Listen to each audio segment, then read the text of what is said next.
বস, আজকের এই ভিডিওতে আমরা সেই কঠিন কাজটা করব যেটা প্রত্যেক বছর একদম বছরের শেষ সময় আমরা করে থাকি, যেখানে নতুন বছরের আগমন হবে এবং পুরনো বছরটা আমরা ফিরে দেখব আমাদের দেখা ভালো ভালো ছবিগুলো কোনটা। তো সেটা এবছরও এসেছে সেই পালাটা। 2025-এ অনেক ছবি দেখেছি, তার মধ্যে লিস্ট করা যে কোন কোন ছবিগুলো বেশি ভালো লেগেছিল। এই ছবিটাও ভালো লেগেছিল, কিন্তু ওই ছবিটা একটু বেশি ভালো লেগেছিল, এরকমভাবে আমরা আবার লিস্ট করেছি। শুরু করছি আমরা বাংলা ছবি দিয়ে। 2025-এ আমার দেখা সেরা 10খানা ছবি কী কী। দু একটা ছবি একটু বেশি আছে, মানে সংখ্যায় 10টা নেই, 12-13টা আছে, কোনো কোনো জায়গায় দুটো করে আমি গুঁজেছি। তো সেরা এই 10টা ছবি কী কী আমার র্যাঙ্কিং ওয়াইজ সেই লিস্টে আপনাদের সঙ্গে শেয়ার করব। তো চলো আজকের ভিডিও শুরু করা যাক। তো নাম্বার 10-এ আমি যে ছবিটা রেখেছি, পক্ষীরাজের ডিম, পরিচালনায় সৌকর্য ঘোষাল। ছবিতে মুখ্য চরিত্রে অভিনয় করেছিল অনির্বাণ ভট্টাচার্য। তাছাড়াও একটা খুব ভালো কাস্ট ছিল, খুব নির্ভেজাল, খুব স্বচ্ছ একটা ছবি। ছবিটাকে আমি এই লিস্টে 10 নম্বরে রাখছি। নাম্বার 9, এই ক্রিসমাসে যে বাংলা ছবিগুলো এসেছিলো তার মধ্যে আমার যে ছবিটা ভালো লেগেছে সেটা হচ্ছে এই লিস্টে নাম্বার 9 নম্বর পজিশানে, সেটা হচ্ছে প্রজাপতি 2। মুখ্য চরিত্রে মিঠুন চক্রবর্তী দেব অভিনয় করেছিল। ছবিটার পরিচালনা করেছিল অভিজিৎ সেন এবং এই ছবিটা আমার বেশ ভালো লেগেছে। তোমরা যারা দেখেছো তোমাদের অপিনিয়ন জানাবে। এই লিস্টে এই ছবিটা নাম্বার 9 পজিশানে। আমরা যদি নাম্বার 8-এ মুভ করি, দুটো ছবি রেখেছি এবং দুটো ছবি জোন ওয়াইজ দুটো ছবির থেকে অনেকটা আলাদা। একটা হচ্ছে অঙ্ক কি কঠিন, পরিচালনা সৌরভ পালোধি। বাচ্চাদের নিয়ে ছবি, ফুটফুটে মিষ্টি একটা ছবি। ছবিটা এখন ওটিটিতে চলে এসেছে, অনেক অডিয়েন্স দেখেছে, তবে যারা দেখেনি আমি বলবো প্লিজ দেখুন, মন খুলে হাসবেন, ভালো লাগবে এবং ছবির মধ্যে হালকা কিছু পোকিংও আছে, আপনাদের মজাই লাগবে। নাম্বার 8-এ আমি আরও একটা ছবি রেখেছি, সেটা হচ্ছে ডিপ ফ্রিজ, পরিচালনায় অর্জুন দত্ত। মুখ্য চরিত্রে অভিনয় করেছিল তনুশ্রী এবং আবির। এই ছবির যে গল্প সেটা হচ্ছে রিলেশনশিপ নিয়ে, কমপ্লেক্সিটি নিয়ে, এবং ছবির যে টাইটেল ডিপ ফ্রিজ, সেটা যেভাবে ছবির যে কনক্লুশন, সেখানে গিয়ে টাইটেলটা যা সার্ভ করে, আপনাদের ছবিটা আশা করছি খুব ইউনিক লাগবে, ভালো লাগবে। নাম্বার 7-এ আমি এই ছবিটা রেখেছি। এই ছবিটা এবছরের সব থেকে আন্ডাররেটেড ছবি বাংলা ছবি হিসাবে, এবং এতে কোনো সন্দেহ নেই। ছবিটা লোকে সেরকমভাবে দেখেইনি, কিন্তু যারা দেখেছে তারা বলবে যে বহুদিন পর বাংলায় একটা এই লেভেলের কমেডি ছবি হয়েছে। ছবির নাম হচ্ছে পাটালিগঞ্জের পুতুল খেলা। এই ছবিটা নির্মাণ করেছিল শুভঙ্কর বাবু, যার হাত থেকে আমরা প্রচুর ভালো ভালো রিয়েলিটি শোজ পেয়েছি, যার মধ্যে সবথেকে পপুলার হচ্ছে মিরাক্কেল। তো তিনি এই ছবিটা যা বানিয়েছিল, মুখ্য চরিত্রে অভিনয় করেছিল দিতিপ্রিয়া, পরাণ বন্দ্যোপাধ্যায়।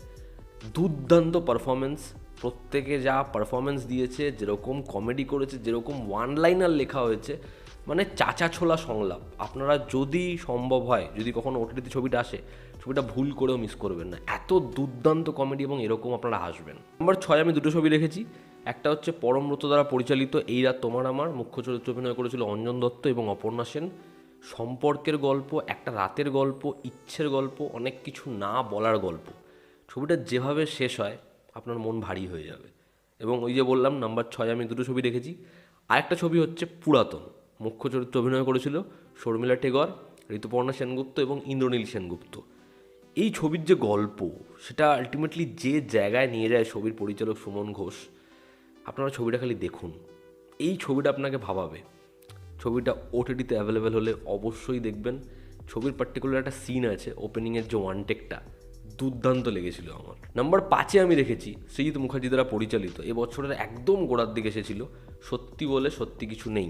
ছবিটা 12 অ্যাংরি ম্যানের যে অ্যাডাপ্টেশন হয়েছিল, এক রুকা হুয়া ফেসলা, তার অ্যাডাপ্টেশন ছিল। এবং ছবিটা সৃজিত মুখার্জি খুব যত্ন নিয়ে বানিয়েছিলেন, যথেষ্ট কমপ্লেক্সিটির সাথে বানিয়েছিলেন। প্রত্যেকে যা পারফরমেন্স দিয়েছে, এবং এই ছবির এন্ডিং আপনাদের মজা দেবে। ছবিটা না দেখলে অবশ্যই দেখবেন, ভালো লাগবে। নাম্বার 4 গোস টু যে ছবিটাকে বলা হচ্ছে বাংলা ছবিকে ম্যাচিওর করেছে, সেটা হচ্ছে the academy of fine arts. এই ছবির পরিচালক জয়ব্রত কি কাজ করেছে তার প্রথম ছবিতে, যেভাবে ছবিতে প্রত্যেককে ব্যবহার করেছে, প্রত্যেকটা ক্যারেক্টারের আর্ক যেরকম নিয়ে গেছে, ছবির এন্ডিং যেরকম, এবং ছবির রনেস আপনাকে ফুল মস্তি দেবে। এই ছবিটা না দেখলে আপনি খুব বড় কিছু মিস করছেন বস। এবার আমরা যে 3 থেকে 1 নম্বর যে কটা ছবির নাম নেব, বিশ্বাস করুন আমার এই পজিশনটা দিতে সবথেকে বেশি চাপ হয়েছে। তার কারণ যে ছবিটা 3 নম্বরে আছে না, কোথাও একটা আমার মনে হচ্ছিল এই ছবিটাকে 1 নম্বর পজিশন দেওয়া যায় না। মানে এখানে প্রত্যেকটা ছবি ভীষণ ভীষণ ভালো লেগেছিল আমার।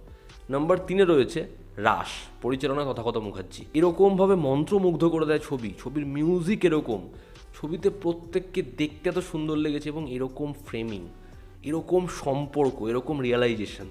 রাস আমাকে যেরকম কাঁদিয়েছে সেরকম হাসিয়েছে। এবছরের অন্যতম সেরা বাংলা ছবি। আমি নম্বর 3-এ আরও একটা ছবি মেনশন করব, সেটা বহু আগের ছবি, কিন্তু ছবিটা এবছরই মুক্তি পেয়েছিল বলে আমি এই লিস্টে রাখছি।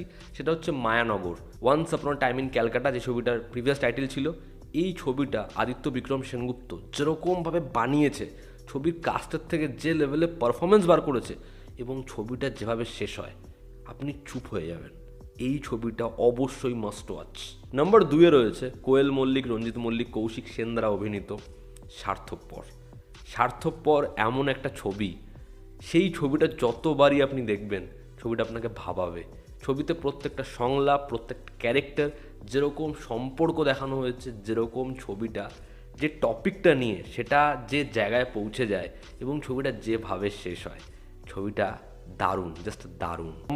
নাম্বার ওয়ান বলার আগে আমি স্পেশাল মেনশনে কয়েকটা ছবির নাম বলবো, যেই বাংলা ছবিগুলো আমার এবছর কিন্তু বেশ ভালো লেগেছিল, বাট এই লিস্টে সেই ছবিগুলোকে আমি রাখিনি, কিন্তু ছবিগুলো অবশ্যই ভালো লেগেছিল আমার। একটা ছবি হচ্ছে গৃহপ্রবেশ, ইন্দ্রজিৎ দাশগুপ্ত দ্বারা নির্মিত। বেশ ভালো লেগেছিল ছবিটা, ছবির যেরকম মেকিং, যেরকম ছবির মিউজিক। আরেকটা ছবি হচ্ছে আন্নাবাটি, ছবিতে মুখ্য চরিত্রে অভিনয় করেছিল ঋত্বিক চক্রবর্তী, সোলাঙ্কি, সোহিনী। ছবিটার পরিচালনা করেছিল প্রতিম ডি গুপ্তা। ছবিটা আমার বেশ ভালো লেগেছিল। গুড বাই মাউন্টেন, ইন্দ্রাশিস আচার্য নির্মাণ করেছিল, ঋতুপর্ণা সেনগুপ্ত, ইন্দ্রনীল মুখ্য চরিত্রে অভিনয় করেছিল। খুব অদ্ভুত এন্ডিংয়ের সাথে আছে ছবিটা। সেই ছবিটা আমার বেশ বেশ ইন্টারেস্টিং লেগেছিল। এবং পুজোর সময় এসেছিল দেবী চৌধুরানী। পুজোয় যে কটা ছবি ছিল সেই ছবির থেকে তো এগিয়ে ছিল, এবং তারা না ছবিটাকে শুধুমাত্র বেচেনি, ছবিটার মধ্যে কিছু জিনিসপত্র কিন্তু খুব ভালো মতো মেনটেন করেছিল, এবং সেই ছবিতে প্রসেনজিৎ চট্টোপাধ্যায় খুব ভালো কাজ করেছিল। কিঞ্জল থেকে শুরু করে বিবৃতি, প্রত্যেকে নিজের জায়গায় ভালো কাজ করেছিল। এবার যদি আমরা নাম্বার 1 বলি, নাম্বার 1-এ রয়েছে অনিরুদ্ধ রয় চৌধুরী দ্বারা পরিচালিত ডিয়ার মা। এই ছবিটাও অবশ্যই খুব আন্ডাররেটেড।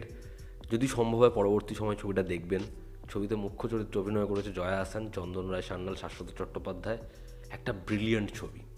ছবিতে মা এবং সন্তানের সম্পর্ক যেরকমভাবে দেখিয়েছে, সেখানে বাবার ভূমিকা যেরকমভাবে দেখিয়েছে, ছবিটা যে পয়েন্টে গিয়ে শেষ হয় আপনি কাঁদবেন, আপনার মুখে হাসি ফুটে উঠবে। ছবিতে এরকমভাবে মোমেন্টস আছে না, মানে বুক তোলপাড় করে দেয়। একটা অদ্ভুত সুন্দর দারুণ ছবি, অবশ্যই ছবিটা দেখবেন। এই ছিল এবছরের আমার দেখা সেরা 10খানা বাংলা ছবির লিস্ট। আমি জানি অনেকে বলবে 10খানা কোথায়, 14খানা বা 15খানা হয়ে গেল, তবে এটাই ছিল লিস্ট। এতে আপনাদের কি অপিনিয়ন জানাবেন, এবং আপনাদের যে লিস্ট সেটাও কমেন্ট করতে ভুলবেন না। এই ছিল আজকের ভিডিও। ভালো লেগে থাকলে লাইক করবেন, শেয়ার করবেন, সাবস্ক্রাইব করবেন। আবার দেখা হচ্ছে। টেক কেয়ার, জনতা আমাদের পাশে আছে।